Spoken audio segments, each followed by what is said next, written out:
Shalom, everybody.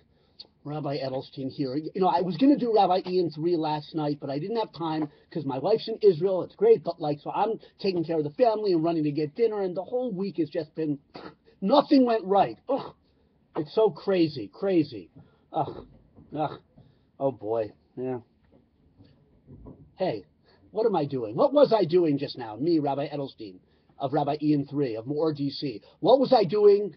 In a word, kvetching. Complaining is a good word, but kvetching. I do it a lot, I'm afraid. I admit, we as a people, Jewish people, sometimes could be doing a lot, not sure.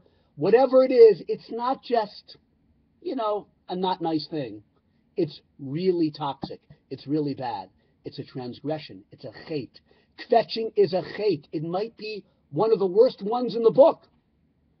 What am I talking about? Let me tell you what the Torah tells us this week in the Torah portion of Chukas in the book of Bamidbar. It says the Jewish people, this is the end of their journey in the desert. They've been eating the manna, the man, for many years. They're about to go into the land, and yet they're traveling fast. It says they journeyed from Mount Hor by way of the Sea of Reeds, and the people grew frustrated. Their spirit grew frustrated on the way.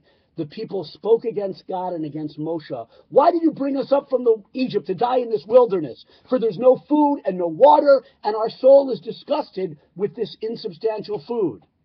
They were kvetching. And about nothing. There was water. There was food. It says there's no water, there's no food. They had food, the man. They were tired of the man. They wanted a prime rib. They wanted a baked potato, whatever it was. And actually, by the way, you probably know this, but if you would think about a certain food you'd want it to taste like, the man would taste like that. So what did they have to complain about? It was nothing. They just weren't happy with how Hashem was dealing with them. It wasn't to their liking. Just like I started this Rabbi Ian 3 was saying, nothing's to my liking this week. What's going on? Kvetching, toxic. It's a sin.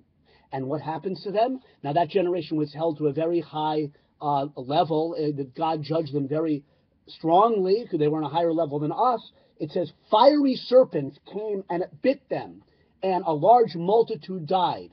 And the rabbis say, just like the snake in the Torah is a symbol of pure malice, bites a person even if it's not hungry. I'm not talking zoologically, but in the Torah. So that's what kvetching is. There's no purpose. There's really no pleasure in it. It's just destructive.